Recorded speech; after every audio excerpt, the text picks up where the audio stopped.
안녕하십니까.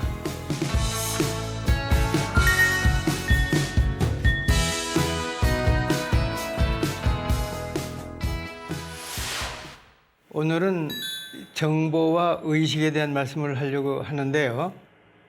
거기에 명상이라고 하는 것이 뭐 어떤 역할을 하나까지 아울러 이렇게 말씀을 드리겠습니다. 우리가 정보라든가 의식이라고 하는 것은 이게 추상적인 개념이기 때문에 이제 서로 생각하는 것이 서로 조금씩 다를 수가 있어요. 그렇기 때문에 같은 정보와 의식에 대한 얘기를 하더라도 이제 나는 이렇게 생각을 하면서 얘기를 하고 듣는 사람은 또 이렇게 이해를 하고 듣다 보면은 서로가 이렇게 안 맞을 수도 있잖아요. 그러니까 우선 이 정보나 의식에 대해서 이렇게 생각한다 하는 걸 먼저 정리를 하면서 그렇게 얘기를 진행하도록 하겠습니다. 우선 우리가 정보 그래도요, 각 분야별로도 그 설명이 다르고 개념이 다르고 받아들이는 게 달라요. 그런데 우리가 정보라고 하는 것 자체가요, 그 무엇, 의미라든가 뜻이라든가 가치라든가 뭐 그런 것이거든요. 그래서 제가 이렇게 가만히 그 정보에 대한 자체를 연구해 보니까 우리나라 말에 아주 재미있고 알맞는 말이 하나 있어요. 거시기. 거시기가 바로 정보다. 난 그렇게 생각을 해요. 뭐냐면 여기 거시기가 생겼는데 가서 거시기 하고 와라. 그럴 때 그 거시기가 뭐냐? 바로 그게 정보거든요. 그렇기 때문에 그 거시기 속에 무슨 뜻이 있고 무슨 의미가 있고 무슨 가치가 있나 그걸 알아보는 거, 그 내용이 그게 정보이거든요. 이제 그래서 이게 정보 그러면 어떤 뜻, 의미, 내용, 그 무엇, 이것이 정보거든요. 이제 그래서 그러한 정보를 우리가 알아차리는 거, 뭔지 알아차리는 게 인식이죠. 근데 그거를 의미 있게, 의미를 붙여서 의미 있게 알아차리고 거기에 대한 자극과 반응을 하는 것이 의식이거든요. 이게 다른 게 뭐냐면 어떠한 정보가 있어서 그걸 알아차리는 게 인식이고 거기에 의미가 부여되는 것이 의식. 이렇게 구별이 되는 거죠. 의식 그랬을 때의 좁은 의미에서는 각 개체가 그 자기나 사물을 인식하는 것이 나의 의식이다. 이렇게 얘기를 하는 거죠. 예를 들면 우리가 의식이 들었다. 어떤 사람이 의식이 없을 때 우리 일반적으로요. 너 의식이 들어왔을 때 이런 얘기 하잖아요. 너 나 알아보겠냐? 그럴 때 그 알아보는 거 그냥 움직이고 누가 나타났으니까 이러고 그걸 인지하는 것까지는 인지를 하는데 너 난 누군지 알겠냐? 그때 그 누군지 전혀 모르는 게 있거든요. 그러니까 앞에서 뭐가 움직이고 번쩍거리는 걸 알긴 아는 거는 인지고 그게 무엇인지 누군지 그런 의미가 부여됐을 때 그게 바로 그 자체가 의식이다. 이렇게 볼 수가 있죠. 근데 그건 나의 이 작은 마이크로 단위의 나로서의 좁은 의미의 의식이고요. 그러나 이 의식의 범위가 나가 아니라 확대된 대아라고도 할 수 있고 내가 나 생명 그러면 온 생명, 더 큰 온 생명이란 단위로 확대되다가 마지막에는 절대자연 그 자체가 하나의 의식체. 그때 우리는 절대의식체 이렇게 얘기를 할 수가 있죠. 이런 좁은 의미에서의 나의 의식과 이 전체 절대적인 존재로서의 의식을 절대의식이라고 할 때 그 상관관계에서 이어지는 어떤 여러 가지 행위가 있는데 그 중에 하나가 우리가 명상이라고 하는 그런 도구를 사용하는 거 있거든요.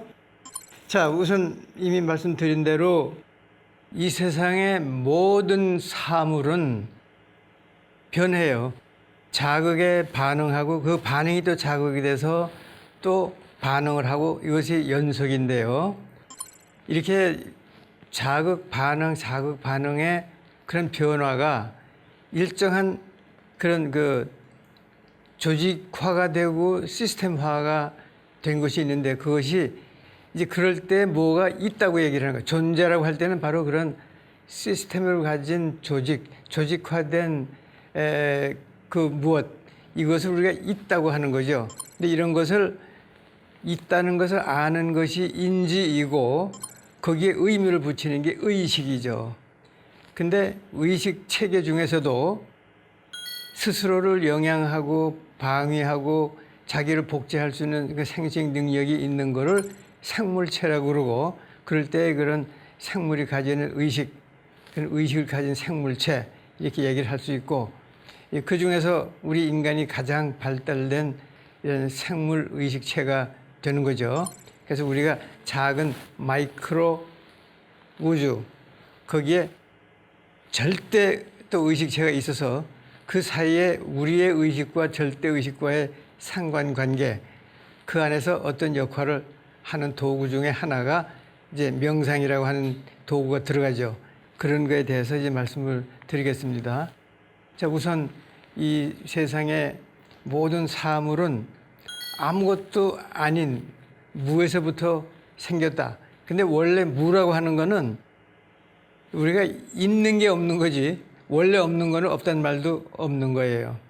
왜냐하면 없다고 그러려면 반드시 앞에 주어가 붙어요. 무엇이 없다. 근데 그게 없는 건 없는 거잖아요.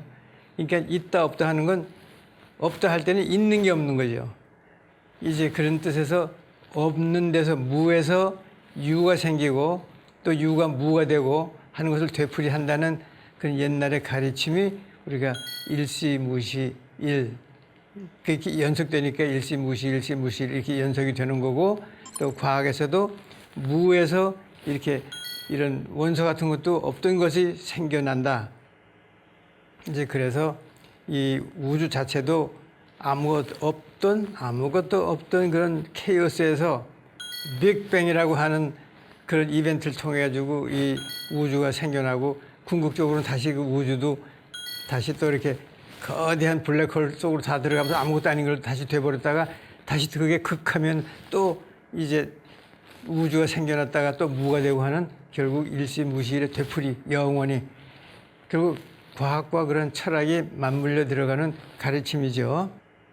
이제 그래서 이러한 현상을 우리가 연구하는 데 있어서 두 가지 방향이 있어요. 하나는 우리가 형이상학이라고 그러고, 하나는 형이하학이라고 그러는데, 형이상학은 지금 우리가 알고 있는 건 너무 제한적이기 때문에 실제로 확인되고 알고 있는 거 아닌 것까지도 우리의 설명에 넣어서 하려다 보면은 그게 형이상학이 돼요. 그건 무슨 얘기인가 하면은 이래야만 된다 하는 이론이에요.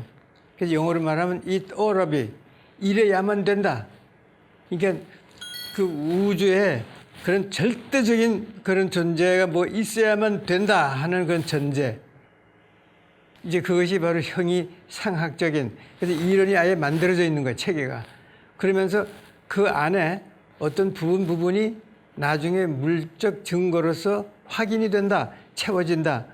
나중에 보면은 내가 뭐라고 그랬냐, 이렇다고 하지 않았냐, 이 확인되지 않냐, 이제 이런 식이 형이상학적인 연구 방법이에요. 형이상학적. 그렇기 때문에 이거는 과학은 아닌데, 만일 이게 맞는 이론이라면 미과학이 되는 거예요. 형이상학적인 것은 미과학, 비과학이 아니고 미과학. 근데 형이하학은 이렇게 해보고 뭘 이제 실험도 하고 경험도 하고 하다 보니까 확실하게 이런 것을 알 수 있다 하는 그런 물질적인 증거가 분명해요. 그것이 쌓이다 보면 이렇게 쌓이다가 보니까 그 연장선상에서 아, 이거는 하나의 원의 형태다, 아니면 삼각형 형태가 이렇게 될 것이다 하는 그런 것이 이제 우리가 형이하학적인 접근 방법이거든요.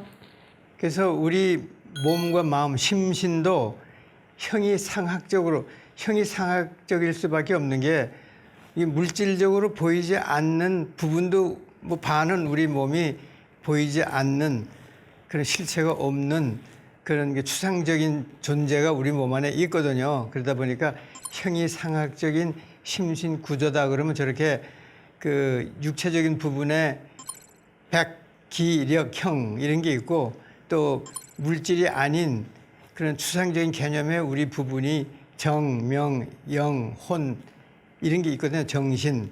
이제 이서 그 형이상학적인 심신 구조 그러면 보시는 바와 같이 저런 게 구조가 돼 있고 그럼 그 하나하나가 그 나름대로의 그 역할과 기능이 있어요. 이제 이것이 우리가 그 우리의 뇌라고 하는 그 코오디네이팅 센터가 이것을 잘 코오디네이션을 해야 우리가 정상적인 의식체로서의 기능을 할 수가 있는 거죠. 자, 그래서 여기 중요한 것이 뭐냐면은 이렇게 낮 생명과 온 생명의 개념인데 우리 몸의 세포 하나하나는 그것도 살아있는 생명이고 생명의 단위인데 그게 60조라고 하는 덩어리가 이 모여서 내 몸이 되면 세포 하나가 낮 생명이라고 그러면 나는 그거에 상대적으로 온 생명이 되는데 또 나는 나 하나가 낮 생명이 되면서 내 주위에 있는 모든 생명이 온 생명이 되고 그렇게 하다 보면 지구 자체도 하나의 생명이다 보면은 지구 바깥에 있는 또 다른 큰 세계가 또 하나의 온 생명이 되고 궁극적으로는 이 우주 전체가 하나의 절대적인 생명이 되기 때문에 의식도 그 단위별로 낮 의식이 더 큰 온 의식이 되고 나중엔 절대 의식이 되는 그런 상관관계를 갖고 있게 되는 거죠. 그래서 그 각 그 이 구조가 나름대로의 그 단위별로 그 이 층층 단위별로 욕구 상태가 달라요. 밑에 예를 들면 이 기백하는 거기에서는 이 생식에 대한 욕구가 있어요. 그러나 이제 형태와 힘이라고 하는 그 차원에서는 영위, 우리가 영양하고 방위하려고 하는 그러한 그 욕구가 있게 되고요. 그보다 좀 더 차원이 높은 데로 올라가면 이제 정과 명, 즉 자기 영역도 넓히고 자기의 그 존재도 넓혀가려고 하는 더 많이 알려고 하고 소유하려고 하고 이제 그런 단계가 있고요. 그보다 더 높은 차원이 되면 그 이제 영과 혼이라고 하는 단계에는 자기를 발견하고 자아를 발견하고 자기를 초월하고 심지어 자기의 굴레를 넘어서려고 하는 자기를 초월하려고 하는 그런 단계로 넘어가죠. 이게 바로 우리의 그런 그 형이상학적인 심신의 구조에서 그런 욕구 단계가 차차 올라가면서 나 자신을 초월하려고 하는 단계까지 올라가는 그런 구조가 되는 거죠. 그래서 여기서 보면은 자, 우리가 의식 또는 무슨 잠재의식 또는 무의식 또는 표제의식 또는 이 뭐 내면의식 이렇게 구별이 되는데 그렇다고 그러면 이렇게 잠재의식 속에 뭔가 잔뜩 어떤 정보가 들어있고 또 이렇게 표제의식 속에도 정보가 들어있는데 그게 서로 상관관계가 이렇게 얽히면서 지금 내 앞에 나타나는 현재 의식으로 표출이 되는데 그걸 이제 비유로 들자면은 우리가 영화 장면을 볼 때요. 지금 내가 보고 있는 장면, 막 움직이고 보고 있는 건 현재예요. 현재 의식의 스크린 속에 나타난 그런 우리 현상이죠. 근데 이미 지나간 현상은 이쪽에 감기잖아요. 둘둘 말아서 감기면 그건 이미 지나간 거고 아직 감기지 않은 부분이 이쪽에 또 두루마리로 있죠. 그게 앞으로 이제 감기어서 내 앞에 나타나는 이제 현재로 나타나게 되는 거죠. 바로 이런 것이 하나의 비유로 그런 거 잠재 의식과 지금 현재 의식을 할 때 이 잠재 의식과 표제 의식 사이에 서로 중복되고 떨어지고 하는 상관관계가 마치 이 불을 비칠 때에 앞에 있는 렌즈가 어떤 그런 잠재 의식의 렌즈인지 또는 표제 의식의 렌즈인지 그게 중복이 되는지에 따라서 스크린에 나타나는 현재 그 의식의 디스플레이가 다르게 나타난다 이렇게 볼 수가 있는데 우리 해부학적으로 보면요 거기에 이제 빨갛게 되어 있는 그 뇌의 부분이 그 망상체라고 해서 망상체 그 이제 reticular formation 이것이 바로 우리 그 몸 중에서 그 wake sleep cycle 수면과 각성기를 조절해요. 졸리기도 하고 활짝 깨기도 하고 또는 의식의 밝고 어둠도 거기서 결정을 하고요. 의식 집중도 거기서 시키고요. 그다음에 또 우리가 뭐를 동기를 뭐 하려고 하는 의욕, 동기부여 다 거기서 해요. 이 망상체에서 조절하거든요. 그리고 우리가 뭘 자꾸 되풀이했을 때 그게 습관화되는 것도 거기에서 결정을 해요. 그리고 또 그 망상체에서는 우리의 모든 동작을 조절하는 그것까지도 거기서 조절하기 때문에 우리의 이런 의식과 동작과 모든 것, 동기부여, 자고 깨는 거, 의식과 무의식의 연결, 이게 바로 그 망상체에서의 역할이에요. 그렇기 때문에 우리가 지금 실제로 하고 있는 명상이라든가 뭐 하는 그 자체는 바로 이 망상체의 역할을 우리가 이렇게 동조하면서 공조하면서 또 조절하면서 어떤 상태로 이게 의도적으로 만들 수 있느냐 하는 거하고 연결이 되는 거죠.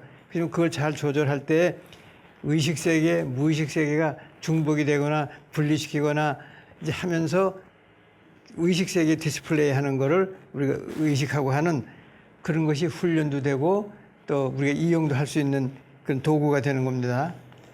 자, 이것이 그랬을 때 그 의식 세계 또는 무의식 세계를 하나의 그런 슬라이드가 이렇게 중복이 되는 그런 현상으로 본다면 저렇게 깨어 있을 때, 잠잘 때, 혼수 상태, 꿈꿀 때 이거는 그런 과거의 슬라이드하고 또 지금 현재 슬라이드가 중복되거나 미래의 슬라이드가 중복이 되면서 디스플레이가 되기 때문에 그래서 이 꿈꿀 때는 이게 어떤 때는 뭐 죽은 사람들도 나타나고 또 지금 사람도 나타나고 말이 안 되는 것도 막 나타나고 중복이 되잖아요. 그게 바로 저런 현상, 의식과 무의식 그런 슬라이드들이 한데 겹치는 것 같은 현상이 그렇게 설명될 수도 있는 거죠.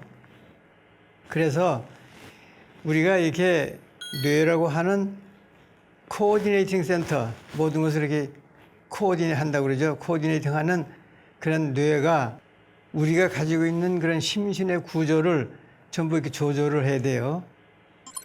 특별한 기능을 가진 그런 시스템에 어떠한 안테나를 꽂고 어떠한 정보를 내보내고 어떠한 정보를 수신하느냐, 어떠한 파동을 내보내고 어떤 파동을 수신하느냐에 따라서 저렇게 다양하게 아까 우리가 얘기한 그런 혼백이라든가 기력이라든가 명정 하는 거기에 다른 그런 기능들을 가진 안테나들이 수신하고 송신하는 역할이 저기 지금 정리가 되어 있거든요.